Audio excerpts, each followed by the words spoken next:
Okay, so today we are going to debunk kind of the ideas around reprogramming the subconscious mind. I want to take you through basically my journey to discovering the subconscious mind and how I came to developing the E4 trauma method. Good morning, good morning, good morning. So yes, we're going to talk about reprogramming the subconscious mind, and we are also going to get into some Q&A. We've had some questions coming in around why do people get overwhelmed? Why do they experience feeling ADHD? Why do they have dysfunction in their relationships, and so on and so forth, and how the subconscious mind is playing into that, okay? So let's break this on down, you guys. Let's first begin by knowing the truth, taking a deep breath in through the nose, pulling as much air as you possibly can, suspending the breath in the lungs, and exhaling out through the mouth. Inhaling again through the nose, taking in as much air, suspending it, allowing the prana, the intelligence of that air, that breath, to inform and reset every single cell. Exhaling out through the mouth again. And let's inhale one more time together through the nose.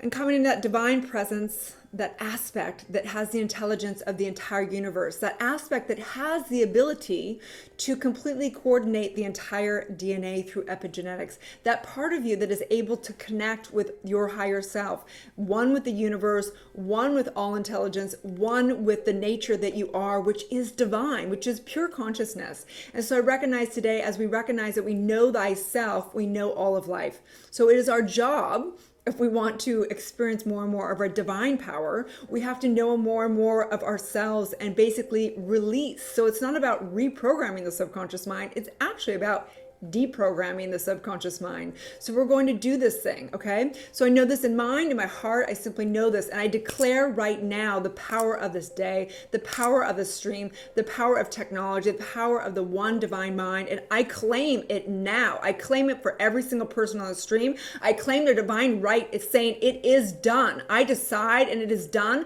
I decide to reprogram. I decide to deprogram. I decide to reveal the truth of who I am, and remember that, and never ever forget.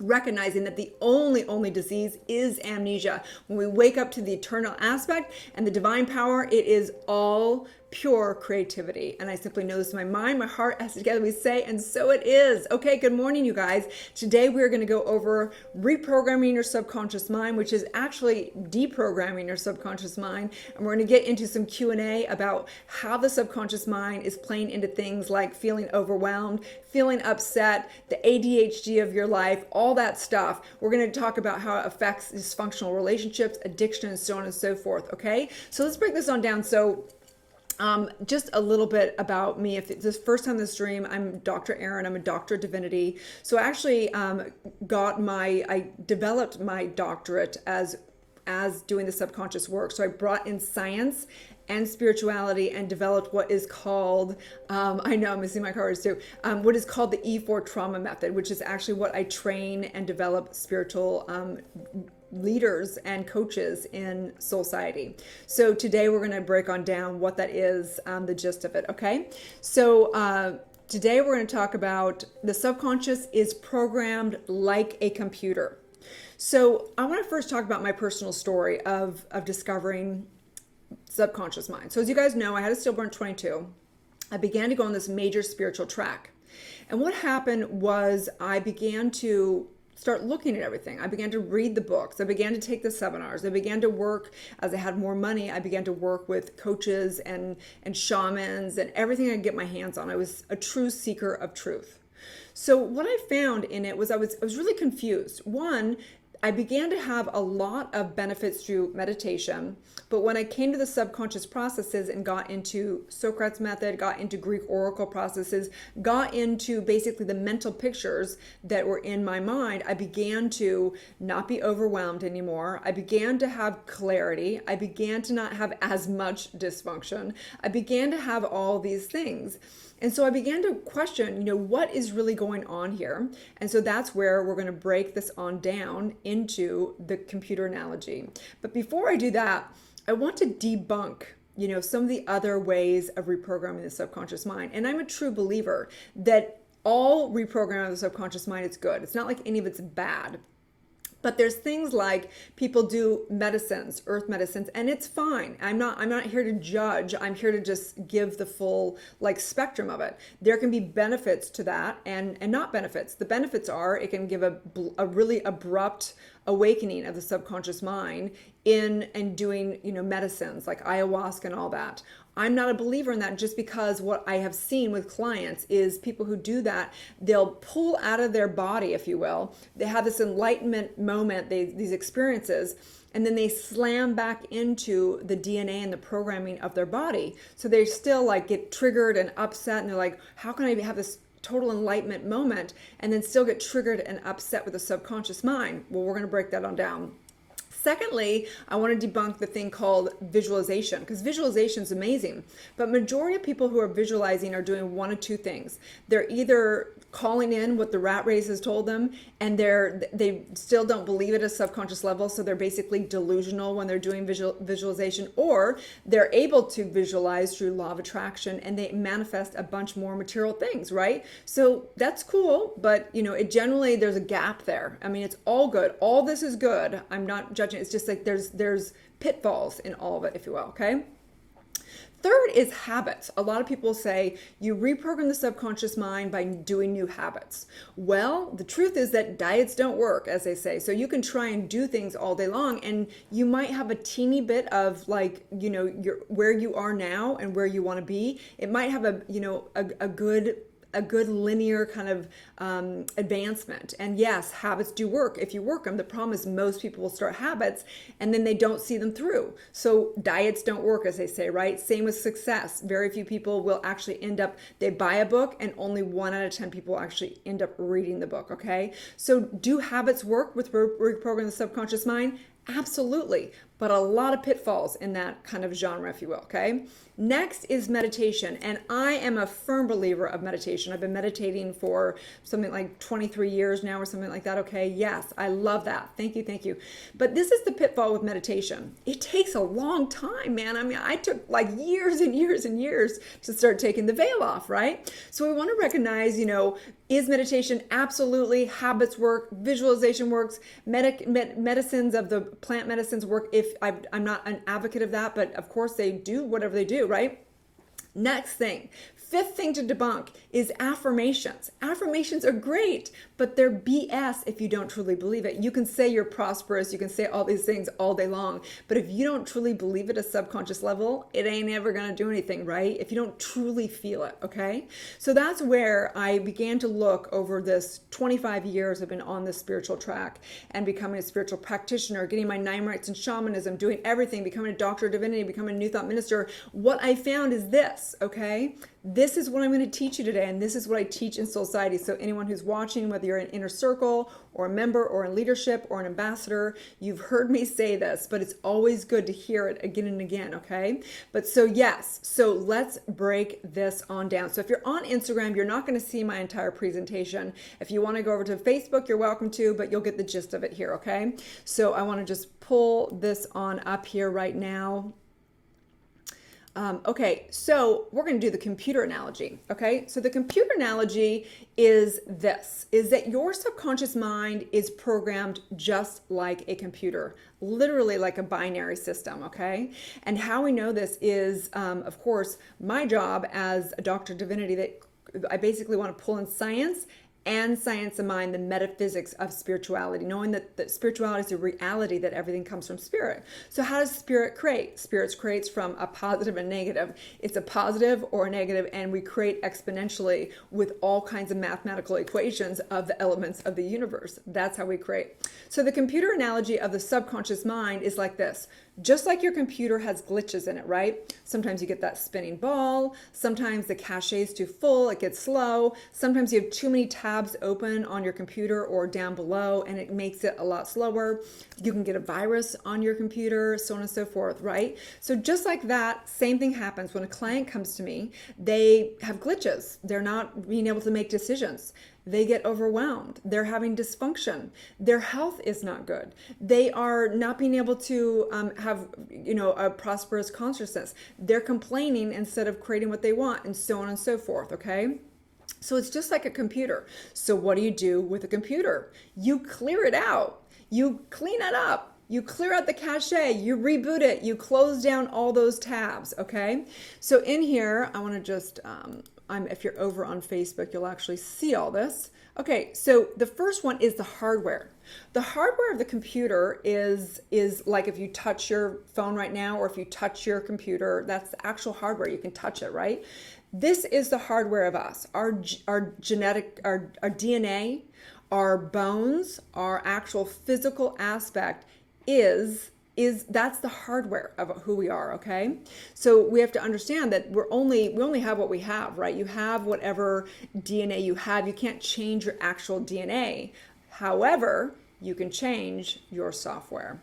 So next is your software. And your software is really like, it's actually what you would consider the programming. So you could take a look at it like, you could take a look at, yes, I'm on YouTube as well.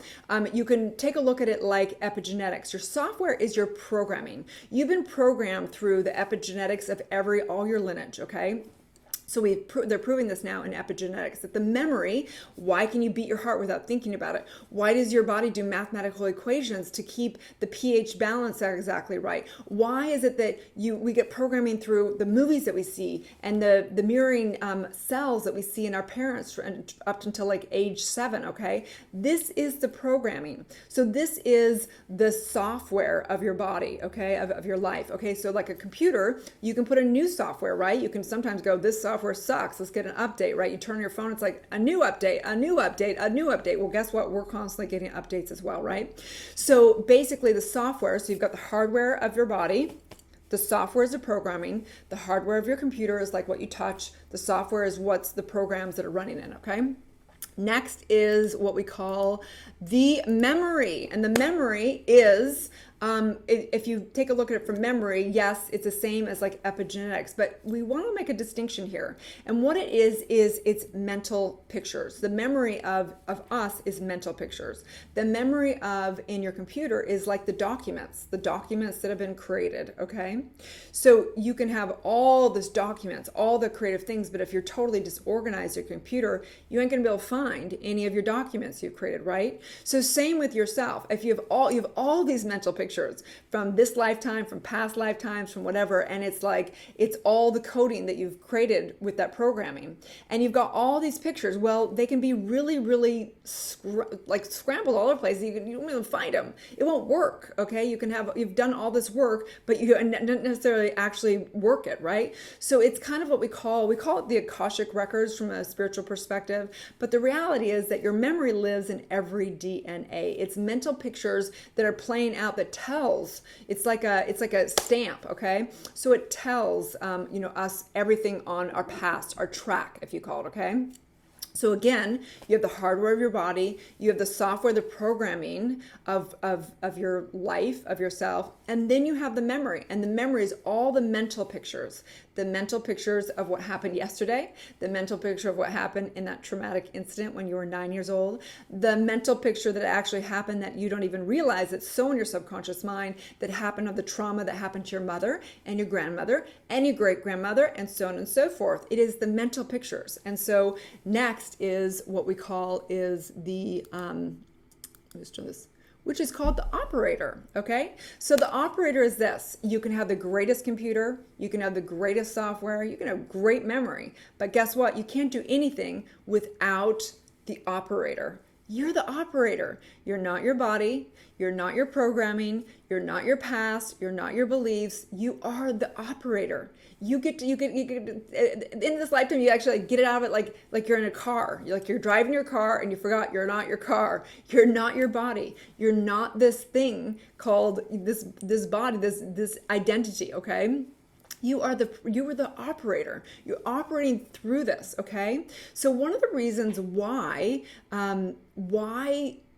things like plant medicines, why people still get triggered when they come back from doing plant medicines, one of the reasons why visualizations don't necessarily work, one of the reasons why habits hardly work, they work but barely, because it's barely anyone will work them, right?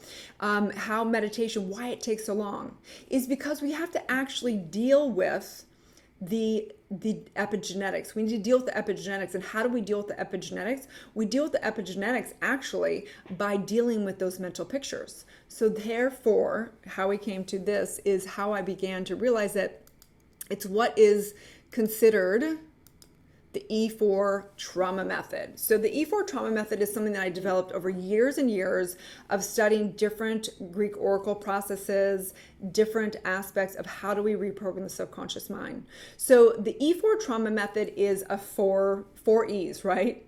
It is re-experiencing, so experiencing it. So we go back into whatever traumatic incident that happened in this lifetime or past lifetimes, and we basically begin to re-experience it, because from a spiritual perspective or from a cellular perspective, there's only right here, right now. Epigenetics is not like it goes back to some life. It's right here. All the lineage lives in you as you, right? So we want to be able to re-experience it. So number one is E-experience.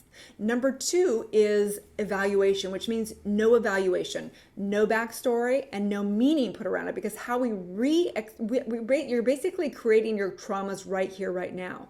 And how it is by the story that you put around it and the evaluation, what the meaning that you put around it, right? So when you're going back to that traumatic incident, we're pulling up those mental pictures like on your computer, and we're scanning over it over and over, and we're completing it.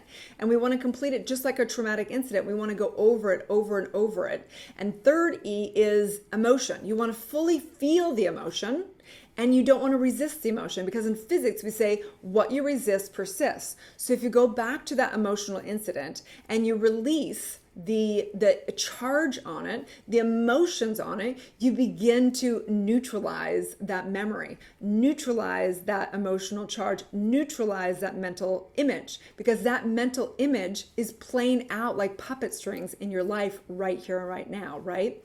The fourth E is enlightenment. So you've got re-experiencing, experiencing, evaluation, which means no evaluation. Number three is emotions, fully feeling the emotions. And number four is enlightenment. So we're looking for a few things.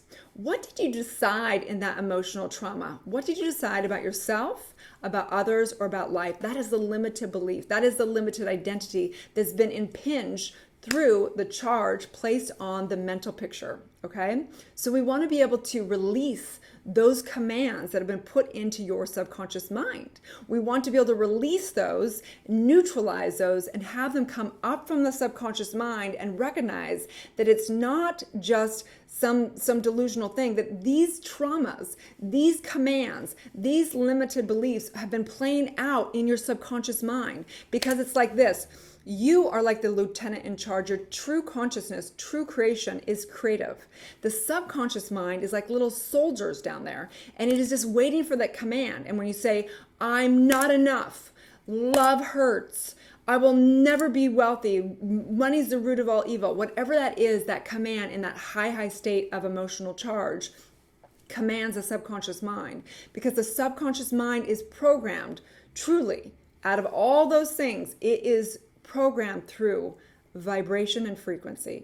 And vibration and frequency is literally done to the magnitude of wherever you're at, right? And so emotional trauma is where you have so much vibration, so much frequency, because you've got your adrenaline's pumping and your emotions are going and all this, right? Because your beliefs create your thought, create your emotions, create the circumstances of your life. So those emotional circumstances, the emotional trauma, when you're in that high state of vibration and frequency, you decide something, you say, I will never trust again. And the subconscious mind just says, and so it is. And it just plays out. The little soldiers down there just play out over and over and over again. And I've witnessed this in top CEOs. I've witnessed this in celebrities. I've witnessed this in all kinds of things. You'd be surprised that actually a lot of the people that are very, very successful, it's because they have a command that says, I will win. And it doesn't mean that it's come from authentic. So oftentimes they'll come to this place in their career later in life where they're like, I'm tired. Like, I don't want to win anymore. I want to be authentic. You know what I mean? And maybe they'll still have success from the standpoint of what success is. But sometimes they'll go, I don't really care about having this much whatever celebrityism. And vice versa, the same thing happens. A command can go in that says, I will never be enough. And then guess what? No matter how many courses they take, no matter how many books they read, no matter how many leadership things they do, they'll never have success, okay? You can do whatever you want. You can take that, will and try and force yourself to create new habits. But guess what? It ain't ever going to stick until you deal with your emotional traumas. So the E4 method is really about getting neutralized on all past commands that are been programmed in your subconscious mind. So how do you reprogram the subconscious mind? You deprogram the subconscious mind. It's not having a new belief. It's releasing everything that's in the way of the I am factor. Okay. So that is what that is. Okay. So next, if you are over on Facebook or YouTube, you will see that there's a new little tab up there that says Q&A, you guys. So we want to do this right now. Let's do this. Okay, so Q&A, you guys. Today is someone asked, why do I get so overwhelmed and feel like I have ADHD? So let's talk about this for a minute. So the subconscious mind, again, what happens is when you've got so many things going on, you have so many past traumas, just like a computer, when you have so many tabs open, it doesn't function correctly. So the reason why you get overwhelmed is because it's like, imagine in your subconscious mind, you're still dealing with that trauma from when, you were a little kid. You have a trauma from when you were, sexually molested when you were 11. You have the trauma that's playing out from that heartbreak that happened 3 years ago, whatever that is, right? So it's playing out like all this background noise. It's like, imagine the TV's on in the background. You can't think. It's like there's too many mental pictures that are going on and you don't even realize, right? So overwhelm really is about the sum total of what's happening at a conscious level. And again, it's extreme when you start getting so overwhelmed. It goes into anxiety. It goes into all these things because the body's trying to speak. It's saying, hello, we've got things to deal with over here, and I'm not going to let you deal with that until you come back and deal with this. It won't let you get focused. It won't let you do that. So overwhelm is really the body's frantic, frenetic energy trying to say, deal with me, deal with what's going on. You can't pretend that you are going to be focused when you're not focused. You haven't dealt with what you need to deal with, right? And then it goes into this person asks, why do I get so overwhelmed and why do I feel like I have ADHD? Let's break this shit on down, you guys. Okay, ADHD, I'm going to get it real, okay? I'm all about Western medicine when it comes to certain things like when your arm breaks or, whatever that is, something like that they need to fix something actual physical, okay? But attention deficit hyperactivity disorder, first of all, is a lie. I'm going to say it straight up. From a spiritual perspective, it's a lie. There's no such thing as attention deficit hyperactive disorder. 9.4% of all of our children are now being diagnosed with ADHD. This is ridiculous. Actually, what ADHD is, it's saying that we have new energy and it's so intense that the younger generations are able to they're able to bring even more energy in. And if it's not directed correctly, it will go into ADHD. It will go into autism. It will go into the awoken new generation. It's all one thing, and it's consciousness. And it's creating energy upon the subconscious mind. And the subconscious mind is just a reflection of what's going on. So if you're dealing with what ADHD, I'm not a doctor and I can't say you should go see your doctor. You should go get diagnosed. But diagnosis, you have to understand, is by the American Psychiatric Association. And there is no scientific data. There's no scientific test of ADHD. None. Zero. Zip nada. It's your consciousness, and it's that you need to deal with your inner trauma work. Period. End of story. That's my personal opinion, okay? Okay, so that is super important to recognize that and recognize that if you're overwhelmed or if you're dealing with symptoms of ADHD, yes, go see your doctor. But from a spiritual perspective, it comes down to one thing, and it comes down to dealing with your past emotional traumas. Okay, so next is the question is, how do I overcome addiction and dysfunction within my relationships? Well, dysfunction and addiction comes down to one thing as well. It's the use of energy upon mind. Okay. okay? So there's a spectrum of consciousness. And on one side, you could say you're divine. And on the other side, you could say you're divided, okay? So addiction is, over here on divine, you're able, you are focused, you've done your inner work, you are very connected, you are dealing with the body, the mind, spirit, all of it, okay? Over here, you start to get sad, upset, discord, and because we have to understand all this goes down to addiction and dysfunction. Because there's two uses of energy and the law. You basically create, your consciousness comes down, it creates upon the subconscious mind, which is one with the subjective mind and the universal law. And so basically what happens is you can create abundance and harmony and accordance, or you can cause discord and dysfunction. It's the same energy of how you use it. So how does the subconscious mind end up creating addiction and dysfunction? Well, it is repetitive things that happen, right? So it will basically go in as a command, like I'm not enough. And basically it begins to go into a loop in the mind. The mind is basically trying to figure out the lie at the subconscious level. And it will start to replay it over and over again, trying to have you complete that cycle, having you begin to release the lie around it and to go back to the harmony and the truth of who you are. This is why in television, drama sells, dysfunction sells, and harmony does not do as well, because it is actually addictive. A lie is what actually has you entangled. The law constantly is trying to have you grow, so it's going to entangle you in anything that is a lie, because it wants you to learn the lesson. It was going to entangle you. As you release that lie, you become more free, more enlightened, and you go into a freedom of pure consciousness and creativity. When you get more into the lie and dysfunction, discord, it's going to entrap you into the addiction, trying to have you release it, to understand it, to fully break through that lie. So it's going to squeeze you more and more, just like the epigenetics squeezes the DNA and no longer allows you to have your DNA and work correctly through epigenetics, because it's a lie. It entangles it so much. And as it releases and it is able to have harmony at a DNA level and at a physical level, at your body, mind, spirit level, okay? So if you are dealing with dysfunction, I highly recommend going to a codependency 12-step. They're free.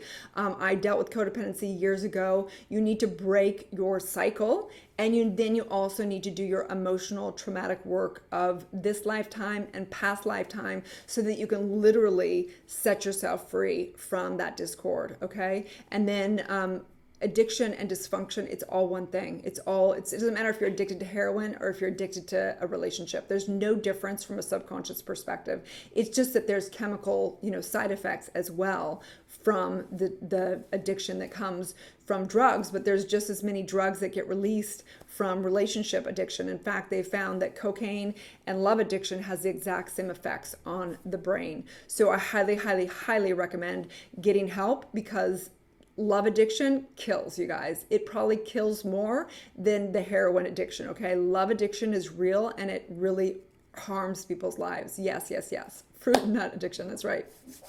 So let's know the truth together. Let's do a little quick prayer and knowing the truth of who we are. So let's take a deep breath in through the nose. Exhaling out. Inhaling again.